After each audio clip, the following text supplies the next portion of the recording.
everyone. Welcome to Beach Channel Live. My name is Amber Joy Lyne, aka the Dancing Comedian. I am a professional actress, dancer, and comedian. I perform all over Miami. I'm very grateful that Miami continues to provide me with so many opportunities to do what I love. Now, our guest today is also making a career doing things that he loves. Welcome, Homero Gallardo, everyone.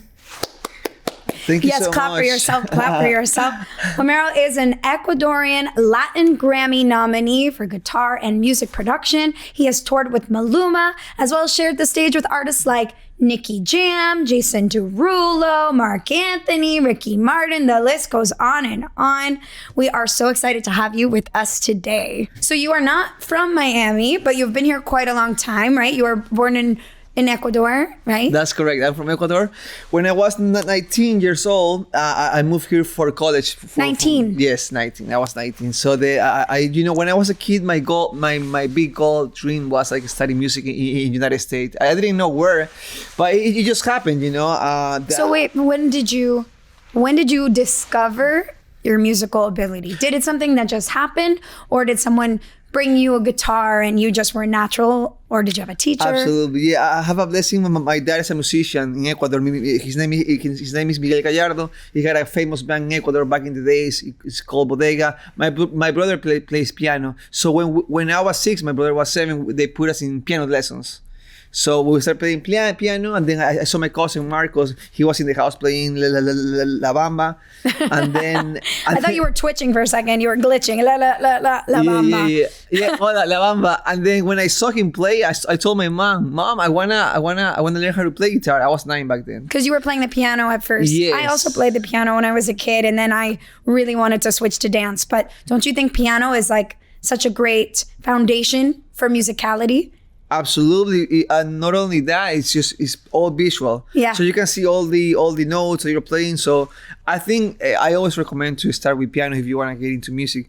But there you go. There's a pro tip right there. Start with piano. Exactly. And then when I saw the guitar, I was like, it was an instant connection, like love at first. Love at first sight. Exactly. So then I started playing guitar when I was 12.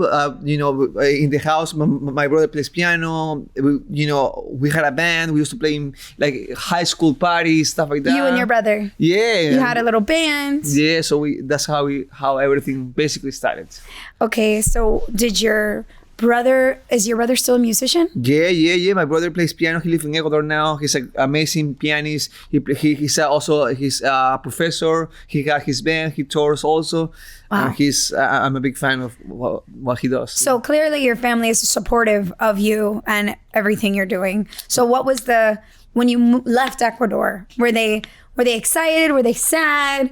Were they worried? I think it was a mixed feelings. I mean, they were excited because, I was excited because I wanted to always move out and study music here. But I remember my mom wasn't excited because I'm still, but when I used to live there, my mom and me were always together. Like we used to hang out all the time. And my dad was the manager of my band. So he was the manager, he was the sound engineer. He does everything for the band. So my dad also was sad because his baby, not me, me too, but the band that he created, my dad, my brother. Yeah. So it was gonna end because I was moving here. My brother went to Boston to study music in Berkeley. So everyone left the band, and my dad was sad because of me, because the band ended. But everything happens for a reason always. Right. I mean, you were the Beyonce. The band was Destiny's Child. You needed to come into your stardom. So wait, you see the picture on the screen. Tell us a little bit about this picture. Who's here? Yeah. It's basically what I was talking when this is a high school show? I was like 14 there, maybe, or 13. My brother. Which one is you? Okay, he's in the middle with the black guitar in the middle. That's me. That's you. Then my brother is the one that is all the way in the left. No, in the left is my brother plays piano. And Wilson is the drummer next to me, and the bass player is Jorge. So yeah, that's what I was talking about. The band that we used to play in high school parties. We used to play in parties, in clubs also we play. So that's basically what we did when we was teenagers. So when you were 19, you moved to Miami by yourself? Yes. Had you been to America before? I remember I had a girlfriend. I had a girlfriend that she used to live in Miami. I was like 16. And so I used to come and visit her. My cousin lived here too. So I used to stay in my cousin's apartment. I was going to say, if you were playing guitar early on, you were already getting the ladies for sure. No, I mean... You just weren't playing Wonderwall like all the Americans we had to go through. I'm sure it was much sexier. And so you found a girlfriend in Miami. Yeah. And when you moved here, you already knew some people? Yeah, a few friends. Yeah, I moved to Miami because I have a few friends there. But I live in Broward. You know Broward? Ugh, I'm just kidding. Yes, we know Broward. Yeah, shout out to Broward. Because I went to Broward College and my friend used to live in Broward.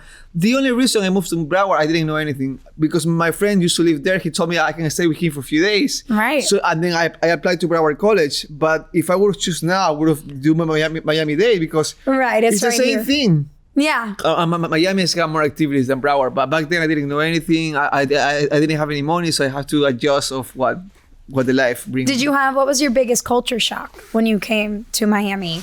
I mean, obviously there's a huge Latin community here, so right. I don't know, how was your English back then when you first came? I didn't speak any English.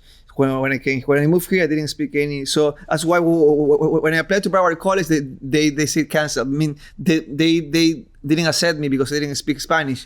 You mean English? So I extended my visa to practice English for like 3-4 months. So I extended my visa. I was going to school to English. Then I came back to the college. I told them, hey, I stay more months speaking English. I mean, studying English. So now I would like to apply for the college.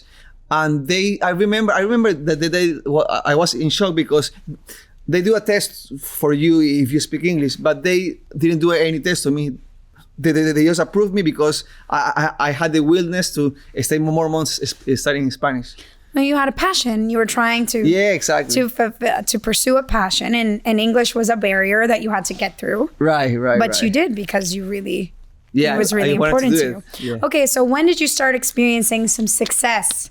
You moved here. You started going to school. When did things start picking up for you? And how were you making money back then to survive? Yeah, I remember. Well, I don't know if I should say this because I was working under the table back then. I mean, well, it's part of life, right?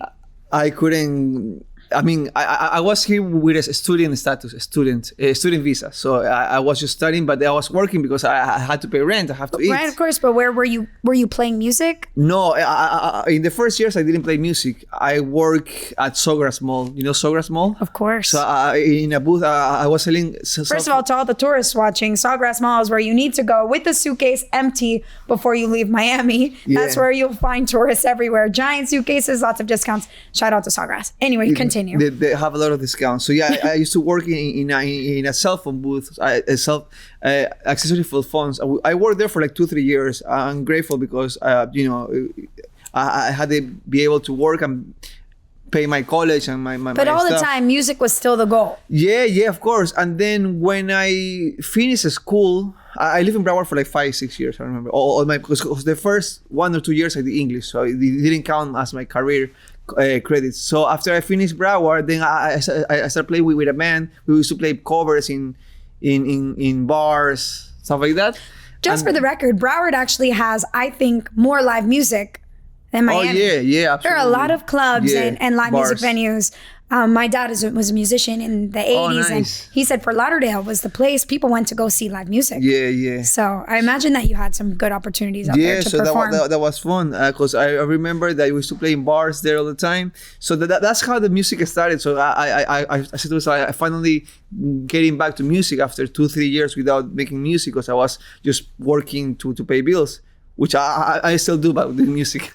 But yeah, then when I finished Broward College, I moved to Miami. When I moved to Miami, I started going to events for music, getting to know like A&R for labels. But you had no manager or agent or anything. No.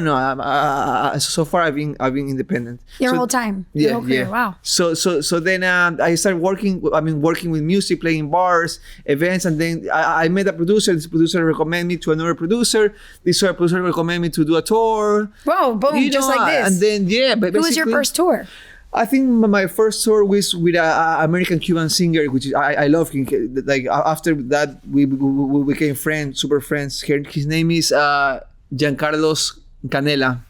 He was an actor also, but he also singer-songwriter. So with him, we did my first tour.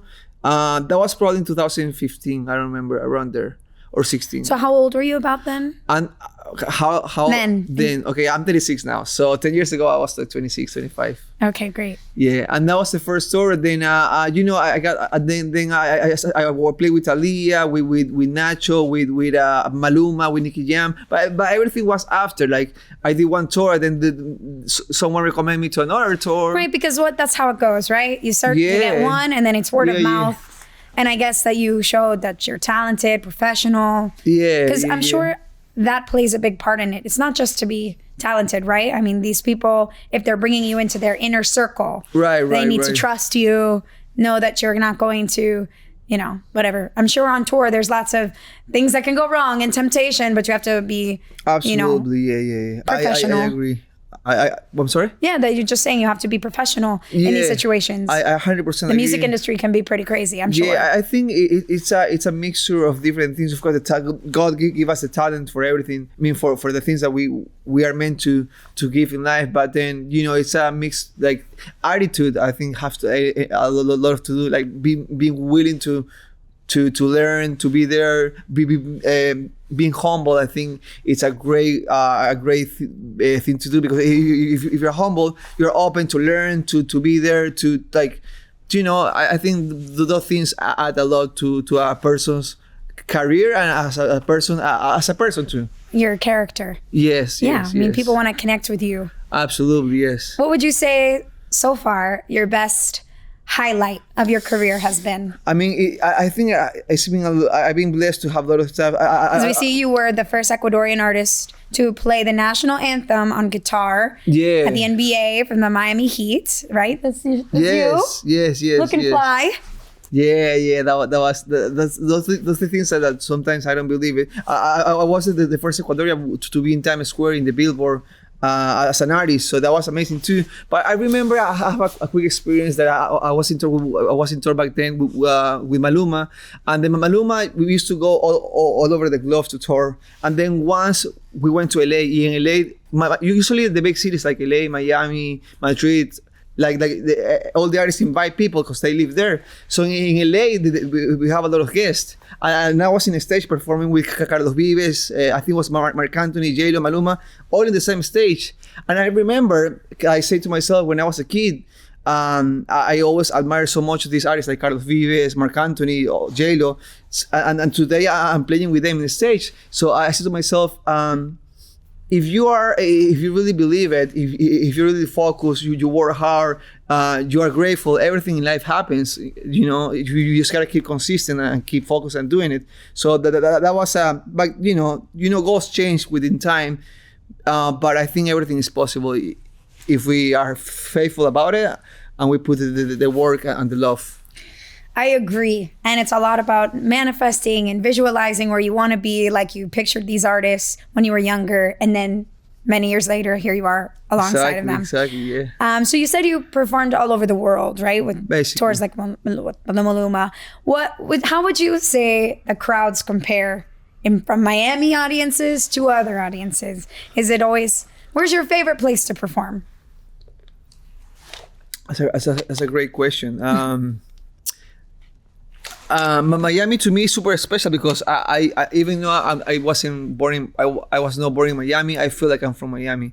I've been here so many years. I feel my heart is half Ecuadorian. You identify as a Miami. I live here so many years, and I love 305 till I die. Even though I wasn't born, but I just feel it in my heart. They say like home is not where you actually were born, is where you choose to be. Where you feel like home. Yeah, where you choose to be. But Miami is such a amazing place to perform because I feel from here. In fact, we are gonna have like a tour pretty soon. It's gonna be with Chino y Nacho. Chino y Nacho is a Venezuelan duo that back in the days were super big, and now they're gonna do like a comeback tour. Like a comeback tour. So we're gonna be in Miami soon. Okay, so tell us a little bit more about you. Besides the music, you are also very health focused. So on your Instagram story, it seems like you are running every day. And I don't know how you do it because It's very hot here. All right, let's play a little game then, if you're down. I'm totally down. We're going to give you 2 options and you choose what you would prefer, okay? Would you rather do a cold plunge with Karol G or a sound bath with Becky G? Oh, maybe a cold plunge with Karol G. More because of the ice bath or because of Carol? The ice bath. Yeah. And Karol, Have you met either of them? Yes, I met both of them. And I played with both of them once. Yeah. Remember? Yeah. Both awesome. Amazing performers. artists. Yeah. You know, I have a quick story about Karol G. I remember Tell us. we were in the airport. This was in 2015 maybe. Karol G was working her music, but she wasn't as big as now she is, like the Latino icon that Karol G has become in the last few years. But yeah, so it was me, and then I think it was like his management next to me, and then her sitting. We were like in coach class. I mean, like no first class, and it's crazy how like an icon that now today is like, she probably goes in her private playing now probably, but back then we were in coach, and then I was like, wow, and we were talking like you and me right now in the whole flight, and now she's like super major. So that's a quick story. Do you stay in contact, or? I haven't talked to her since maybe like 4 or 5 years or more. She's big now. She's huge. Probably yeah. will. Well, I'm sure you'll find each other again. All right, next one. You ready? Yes. Pilates with J-Lo or yoga with Mark Anthony? Oh, I am a big fan of Polaris, so I would choose Polaris. Pilates. Yeah, because with J-Lo. Polaris. I love yoga. Pilates is hard. It's super tricky. Oh my goodness. And I am a professional dancer. Pilates, it kills me. I'm on the machine. It's just like barely able to do it. And I always feel like a week. You know, all the time that they do Polaris, after my legs are crazy. Are shaking. Yeah, it's very funny. It's a very hard. Shout out to all the I people love Polaris. who do I think Pilates. I will choose Polaris, yeah. I love how you're choosing definitely based off of the activity and not off of the artist at all. No shade, J-Lo. If anyone could do Pilates, I bet it would be J-Lo. I don't want to pick chooses between people because they're all amazing. Fair enough, yes. Okay, 2 more. Green juice shots with Ricky Martin or cafecito with Pitbull. Green juice. Green juice. Again, you're choosing the juice. Green juice, 100% before a cafecito. Also, Ricky Martin's the best. Okay, last one. I didn't say that. Would you rather run a mile with Bad Bunny or meditate with Shakira? Woof. Now we picked 2 things you like, so now it's actually difficult. I like meditation and I like running a lot. I think I would run. You'd run with Bad Bunny. Yes. I think that would be a very exciting run. Sounds fun. Okay, so before we hopefully hear a little bit of music, I want you to tell us about your new project, the Santana project. Tell us a little bit about that. You're putting a guitar to songs. Tell us more. Absolutely, yeah. It's a project that started in 2019, 18. So I produce music. So I've been producing music for a lot of people, and I record guitar for many people too, touring stuff like that. And then I think 2018, 19, I said to myself, okay, I think it's time to put up my music. But I don't sing. So since I don't sing, the melodies that I hear in my head instead of singing, I play in guitar. Yeah. So basically, most of my songs they're instrumentals. So I usually produce a song, and then all the melodies, instead of singing, I do it in the guitar. But then I have a few songs also that I collaborate with other singers. So I have songs that they have vocals, but most of my songs are instrumentals. Who's your dream collaboration? It's probably Santana. Yeah, probably Santana. Yes, Santana, when I was a kid, I was not a big fan of his playing. I don't know why, but he was always there. I was gonna say he was always there for me. He wasn't for me because I haven't met him, but in a sense, yeah, he has been for me because he inspired me so much to do music, to how he touched people hearts with his guitar, even though he doesn't really sing either. So I kind of connect with him a lot in the sense that he's a musician, guitarist, and he doesn't sing either. So, well, do you mind playing something for us right now? Of course. We have a few more minutes. Grab that beautiful instrument. Let's see. Let me see if it's in tune first. Yeah, I think it's in tune. Sounds good to me. Should I play close to the microphone or here's fine? I think you're good. Okay. Should we do like an improvising thing? Is better or? Whatever you feel. Yeah, I feel like improvising.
Wow. That was that's just improvised. Nothing just goes.